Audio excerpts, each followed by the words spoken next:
Hello നമസ്കാരം. ഇന്ന് നമുക്ക് സിമ്പിളായിട്ടൊരു ഫോട്ടോ ഫ്രെയിം ചെയ്തെടുത്താലോ. അപ്പോൾ എൻ്റെ കയ്യിൽ ഞാൻ പ്രിൻ്റ് എടുത്ത് ഈ ഒരു ഫോട്ടോ ഉണ്ടായിരുന്നു. അപ്പോൾ ഇത് A3 അല്ല A4 അല്ല, ഒരു കറക്റ്റ് സൈസ് അല്ലാതെ ഞാൻ പ്രിൻ്റ് എടുത്തതായിരുന്നു. അപ്പോൾ ഇതിന് ജസ്റ്റ് ഒന്ന് ഞാൻ ഫ്രെയിം ചെയ്തെടുക്കാമെന്ന് വിചാരിച്ചു. അപ്പം നോക്കുമ്പോൾ കയ്യിലൊരു പൊട്ടിയ ഫ്രെയിം ഇരിക്കേണ്ടത്, അതിൻ്റെ ആ ബോർഡും ഉണ്ട്. പിന്നെ ഇത് താഴെ വീണിട്ട് എൻ്റെ കയ്യിൽ നിന്ന് അതിൻ്റെ സൈഡൊക്കെ പൊട്ടി കുറേ കഷ്ണങ്ങളൊക്കെ പോയിട്ടുണ്ട്. അപ്പോൾ ഞാൻ ജസ്റ്റ് ഇതൊന്ന് ഫ്രെയിം ചെയ്യാമെന്ന് വിചാരിച്ചു. അപ്പോൾ ഇങ്ങനെ വെച്ച് നോക്കുമ്പോൾ അത് ഒരു കളർ ഡിഫറൻസ് അറിയുന്നുണ്ട്. ആ ഫ്രെയിമിൻ്റെ കളറും ഈ പിക്ചറുമായിട്ട് മാച്ച് ആവുന്നില്ല. ബ്ലാക്ക് കളറ് മാച്ച് ആവാൻ തോന്നി. എൻ്റെ കയ്യിൽ കുറച്ച് കട്ട് ചെയ്ത് എന്തിനോ വേണ്ടി യൂസ് ചെയ്തപ്പോൾ ബാക്കി വന്ന കുറച്ച് ചാർട്ട് പേപ്പർ ഉണ്ടായിരുന്നു, ബ്ലാക്ക് കളറ്. ആദ്യമേ ഞാൻ പറയുകയാണ്, ഈ വീഡിയോയ്ക്ക് മുന്നേ ആയിട്ട് തന്നെ നിങ്ങളുടെ കയ്യിൽ ഒറ്റ പേപ്പർ, അതായത് നിങ്ങൾ എടുക്കുന്ന ഫ്രെയിമിൻ്റെ വലുപ്പത്തിലുള്ള ഒറ്റ ഷീറ്റ് പേപ്പർ ഉണ്ടെന്നുണ്ടെങ്കിൽ അതെടുക്കുന്നതായിരിക്കും കുറച്ചുകൂടി നല്ലത്.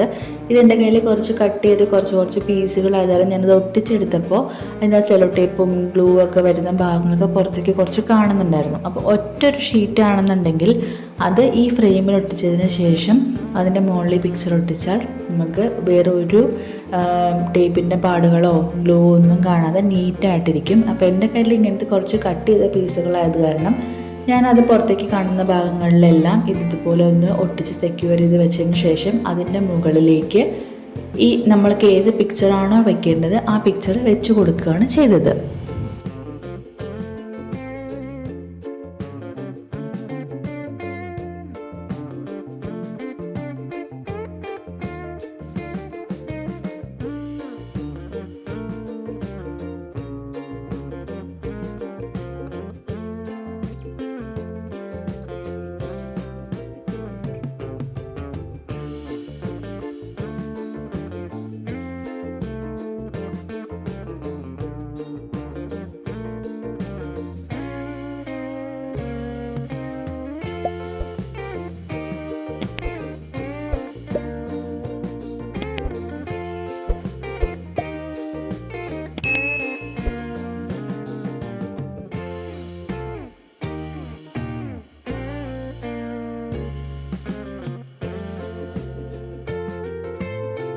ഇതുപോലെ എല്ലാ സൈഡിലും നന്നായിട്ട് ഒട്ടിച്ചു കൊടുത്തു. അപ്പോൾ എൻ്റെ അടുത്ത് ഈ ഒരു ഫ്രെയിം വീണ്ടും യൂസ് ചെയ്യണമെങ്കിൽ യൂസ് ചെയ്യാൻ വേണ്ടിയിട്ടാണ് ഞാൻ ഡയറക്റ്റ് അതിലേക്ക് ഒട്ടിച്ചു കൊടുക്കുക സെലോ ടേപ്പ് യൂസ് ചെയ്തത്.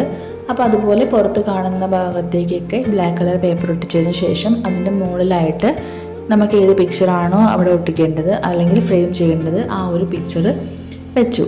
അപ്പോൾ ഈ ഒരു ഫ്രെയിം ഞാൻ മീഷോന്ന് 4 എണ്ണത്തിൻ്റെ സെറ്റായിട്ട് വാങ്ങിയതായിരുന്നു.